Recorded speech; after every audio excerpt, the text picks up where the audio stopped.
এটা বলছে তো আমার ভাই কয় আলাইতে তো কইছেই আপনার মেডিসিন মারা বললেন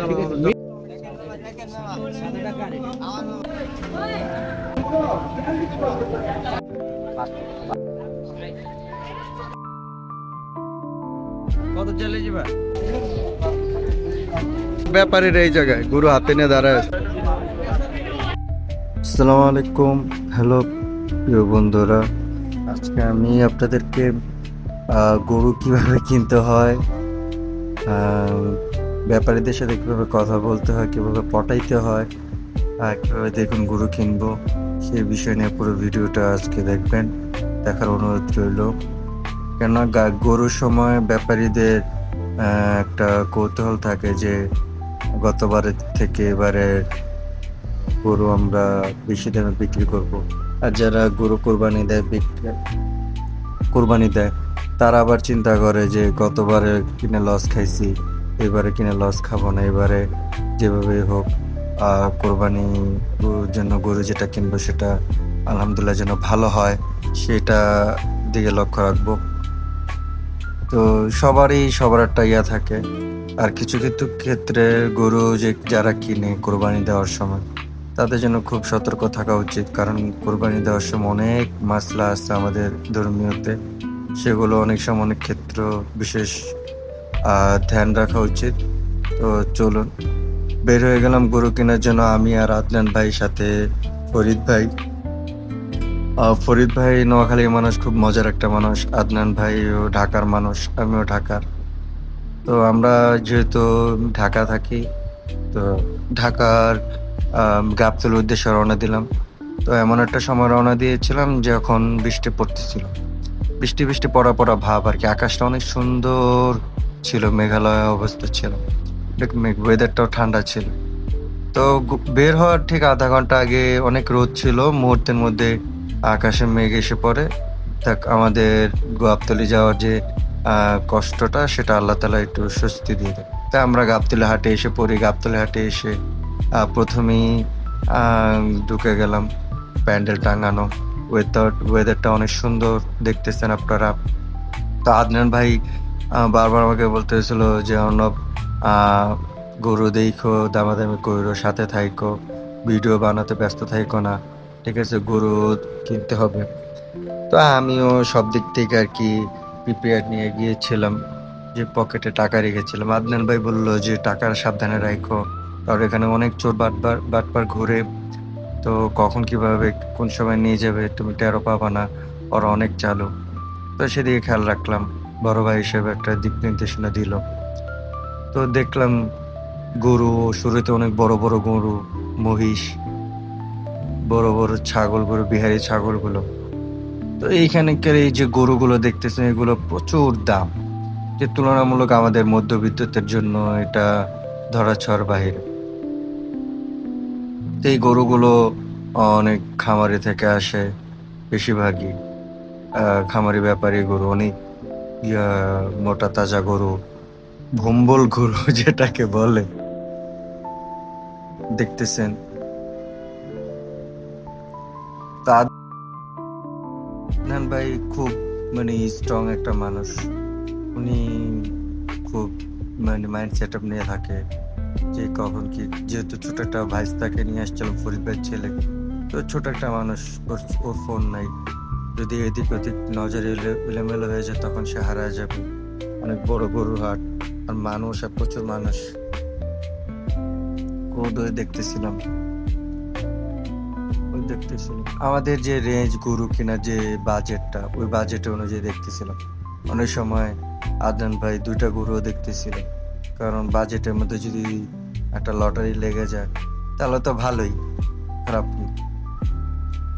তো গাবতলীর ভিতরে একবার ভিতরে ঢুকলাম, ঢুকে যে বড় রাস্তার মধ্যে দেখলাম যে ব্যাপারী গুলো তাদের গরু নিয়ে রাস্তার মাঝে দাঁড়ায় আছে, কোনো বাসে মশে যায় নাই। এখানে ক্রেতারা অনেকে দামাদামি করে কিনে নিয়ে যাচ্ছে, তো দাঁড়ায় দেখলাম আর কি, অনেকে ভিডিও করতেছে।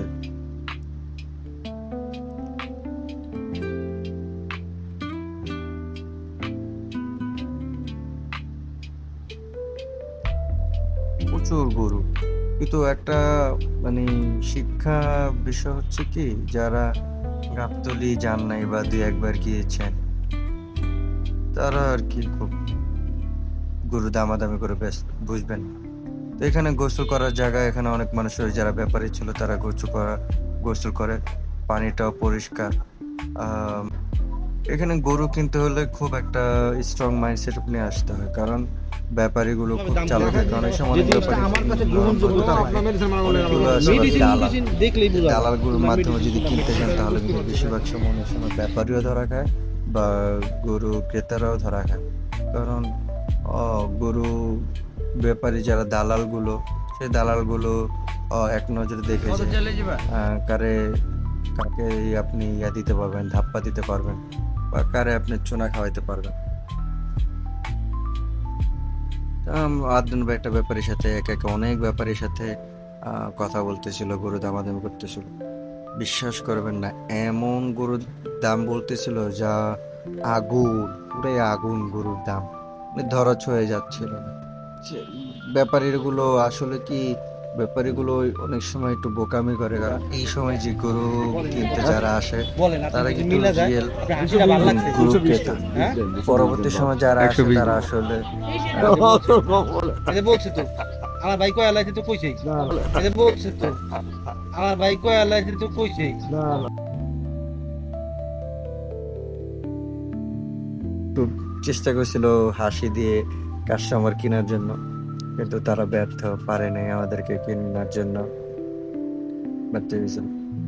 তা আদনান ভাইও গরু দামাদামিতে খুব এক্সপার্ট, আমিও এক্সপার্ট, কিন্তু আমি এক্সপার্ট বললে কি, আমি মোটামুটি, কিন্তু আমি ভিডিও করতেছিলাম দেখে তাই আর কি আমি গরু দামাদামি এতটা করতেছিলাম না, কারণ আমার মুড ছিল যে আজকে একটু গরু কিনবো, দামাদামি করবো না, ভিডিও করবো, সবসময় তো কিনি। কারণ আমার মুড চলে গিয়েছিল যখন কয়েকটা ব্যাপারীকে জিজ্ঞেস করেছিলাম যে গরু দাম কেমন। 1.5 লাখের গরু চাই 2.5 লাখ, 2,20,000, তো ধরা ছোঁয়ার বাইরে গরু দামগুলো। তো এত কিছু ও মাথায়, মানে কেমন মাথায় কি জং ধরে গিয়েছিল, যে হ্যাং হয়ে গিয়েছিল যে কিভাবে কি এত দাম কেন। এক ব্যাপারী বললো যে ভাই এবার দেশি গরুর বেশি, চাহিদা বেশি, ইন্ডিয়ান গরু ঢুকে না, ইন্ডিয়ান গরু ঢুকলে আমাদের গরুর চাহিদা আবার কমে যাবে, আমাদের তখন দাম ছেড়ে দিতে হবে। তাই আমি বললাম দিলে দেন, তা না হলে যে এইসব যে ক্রেতারা আসছে তারা কিন্তু মনে করেন তাদের হাত ছাড়া করবে। ভাই দেখি আল্লাহ ভরসা, কিভাবে কি করা যায়, কোন আল্লাহ রিজিকের কপালে কি রাখছে। তুরকে দেখতে দেখতে আমরা তুরাগ নদীর সাইডে আসলাম, দেখলাম যে কয়েকটা টলার গরু নিয়ে মানে গাবতলী হাটে নামাচ্ছে। এগুলো সব মানিকগঞ্জের গরু, সিঙ্গারের গরু, দূর দূরান্ত থেকে গরু নিয়ে আসছে। এখানে কিছু চা স্টল আছে, ঠান্ডা ওয়েদারটা হচ্ছিল, গরম লাগতেছে, তো মানুষ খুব রিল্যাক্স হাঁটতেছিল নদীর পাশে। তো আমি দেখলাম ভালোই লাগতেছিল। অনেকগুলো হাট খালি ছিল, কারণ এখনো গরু ঈদের আছে 4 দিন বাকি, তো 4 দিনে এখন গরু নামাচ্ছে, কারণ অনেক ব্যাপারী 2-3 দিন আগে গরু নামে বিক্রি করে চলে যায়, কারণ থাকলে তাদের অনেক খরচ, অনেক ব্যাপার স্যাপার আছে, গরু নামাচ্ছে। আমি ফাঁকে আমি কি করলাম যে আমি এই চটপটি একটা কিনে ফেললাম, অর্ডার করলাম মামার কাছে, কারণ এই চটপটিগুলো হচ্ছে আমার ছোটবেলার আবেগ। এক কথা বলতে গেলে আমার ছোটবেলার আবেগ। এই ছোটবেলা যখন আব্বু 5 টাকা দিত, 2 টাকা দিত, সেই 2 টাকা 5 টাকা দিয়ে এই চটপটিগুলো খেতাম আমি। যারা আমাদের 2010 সালে বলে, আগে বলে 2090 সালের সময়, তারা এই চটপটিগুলো জানে, চটপটিগুলোর মধ্যে আমাদের কত স্মৃতি, কতটা আবেগ জড়িয়ে আছে। তা আমি চটপটিগুলো আমি একটা অর্ডার করলাম, তাও প্লেট প্রতি 30 টাকা ছিল। 30 টাকাটা বড় ব্যাপার না, আবেগটা হলো সবচেয়ে বড় জিনিস। তা আমি চটপটি খেলাম, আর তৃপ্তি সহকারে ভালোই লাগতেছিল। কিন্তু মামাও খুব জলদি ছিল, কারণ কাস্টমার অনেক চাপ ছিল, এই জন্য আর কি। তো আদিন ভাই ওখানে বাসে দাঁড়ায় ও চা খাচ্ছিল।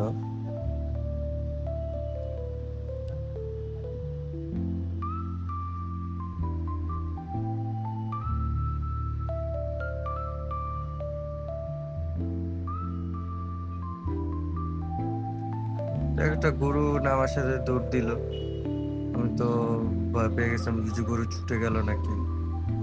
মামা বললো যে না, গরু ছুটে যায়নি, গরুকে টলা থেকে নামার দৌড় দিয়ে আনলাম, আর সময় কম, গরুগুলো টলার মধ্যে আছে, সবগুলো একসাথে বাঁধতে হবে। তো ঠিক আছে, এই গরুটা একটু আমাদের একটু পছন্দ হয়েছিল, কিন্তু দামে একটু করতে পারি নাই, মানে দাম কাছাকাছি আসছিল, কিন্তু মামা ব্যাপারী যে সুপারগুলোর মতন আটকে গেছে, একটা দামে আটকে গেছে 170 দিয়ে। মামাকে পটানোর চেষ্টা করলাম, মামাকে ওটা দিয়ে দেন। তো মামাও সেম সুপারগুলোর মতো আটকে গেছে, আর মামা তো কোনোভাবে হাতছাড়া করতেছে না।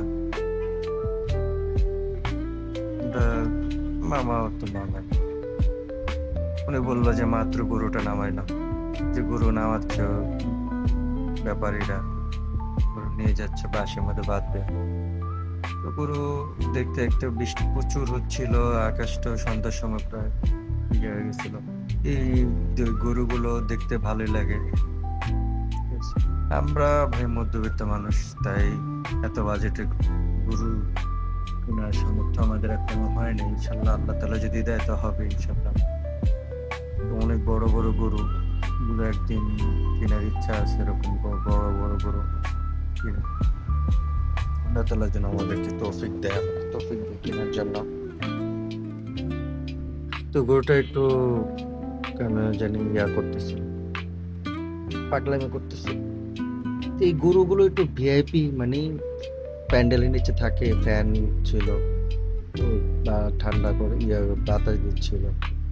গরু আসলে ওরকম যারা অনেক বড় লোক তাদের জন্য গরু। তো গরু কিনবেন, অবশ্যই কিনবেন। একটা বিষয় হচ্ছে কি, আপনারা গরু কিনতে গেলে মানে একটু চোখ কান খোলা রেখে গরু কিনবেন, কারণ অনেক সময় কি গরু যেখানে রাখে ওইখানে প্রচুর বালু দিয়ে উঁচু করে রাখে। কারণ আমরা যখন আমাদের তুলনামূলক একটু উঁচু দেখি, তখন আমরা গরু না নামিয়ে দাম নির্ধারণ করে থাকি। আমাদের যখন বালুর উপর থেকে বা বাধা থেকে নামায়, তখন আমরা বুঝি যে আমাদের গরু এটা হচ্ছে অনেক মানে ছোট। কারণ দেখে শুনে কিনাই ভালো, গরু সবসময় নামায় কিনবেন। অনেক সময় বিক্রেতারা ব্যাপারীর অনেক চালাক থাকে, যদি একটু সিস্টেম বুঝে যায় না, এই যে গরু কিনতে আসছে তারা একটু বোকাশোকা বা খাওয়ানো যায়, তখন সেক্ষেত্রে তারা একটু চালাকি করে। আর গরু অবশ্যই দাঁত দেখে কিনবেন, কখনো দাঁত ছাপ না দেখে গরু কিনবেন না। যতই বড় গরু দেখেন না কেন, দাঁত অবশ্যই দেখবেন। যদি দাঁত না থাকে তাহলে অন্তত দেখবেন যে গরু 2 বছর হয়েছে কিনা। 2 বছর আগে যদি গরু দেন, তাহলে কখনো কোরবানি হবে না।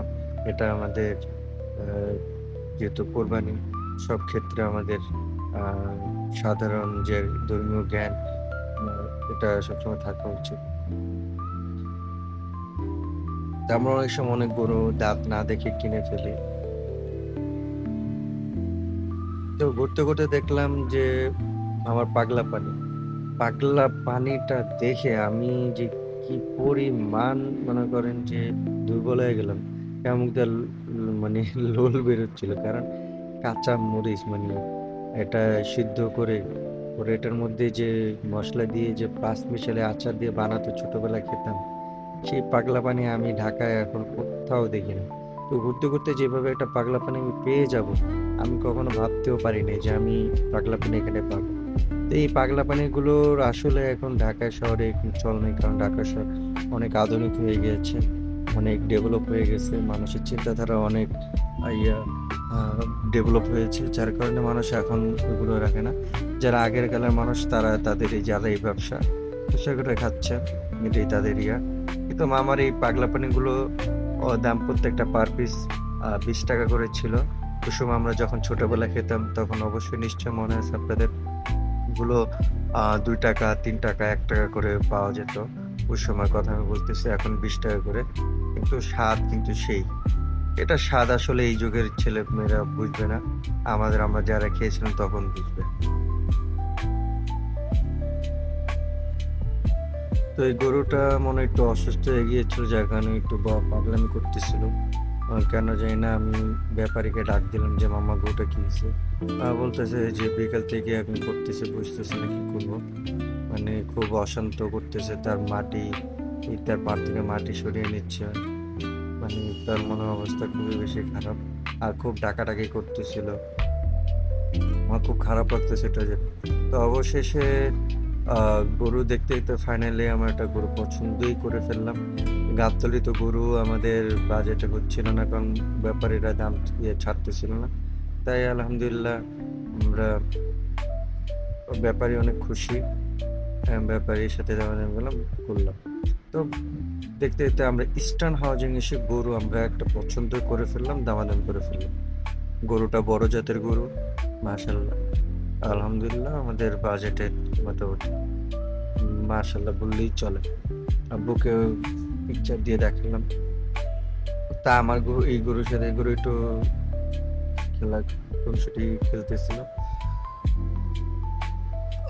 যে মামার থেকে গরু কিনেছিলাম উনি 7টা গরু আনছে। ফার্স্ট গরু আমি কিনেছিলাম আমার পছন্দে। আদনান ভাই আমি যেটা পছন্দ করছি, আদনান ভাই ওইটা আর কি চুজ করছে। তো আমরা ইয়ার সামনে এসে, আসিল ঘরের সামনে এসে টাকা গুনে ঠিক মামাকে আমরা টাকা বুঝিয়ে দিচ্ছি। মামা আমাদেরকে তার গরু বুঝিয়ে দিল। এরপর আমরা হাসিল জমা দিয়ে মামার সাথে গরু নিয়ে চলে আসলাম। তো গরু কেনার মজাই আলাদা, কারণ বছরে একবার কোরবানি আসে। তো কোরবানি আমাদের প্রত্যেকটা সামর্থ্যবান ব্যক্তির জন্য কোরবানি দেওয়া ফরজ। কোরবানিতে অনেক সওয়াব, তো আমরা সওয়াবের ভাগিদার হই, সব কামানোর চেষ্টা করি। কিন্তু মুসলমান হিসেবে আমাদের কোরবানি দিতে সামর্থ্য যাদের আছে তারা অবশ্যই আমরা কোরবানি দিই। তো কোরবানি দেওয়ার ক্ষেত্রে সবসময় অবশ্যই বুঝে শুনে কোরবানি কিনবেন, আর গরু কেজি কত হবে এগুলো কখনো জিজ্ঞেস করবেন না। তো মামা থেকে বিদায় নিয়ে চলে আসলাম। আসসালামু আলাইকুম।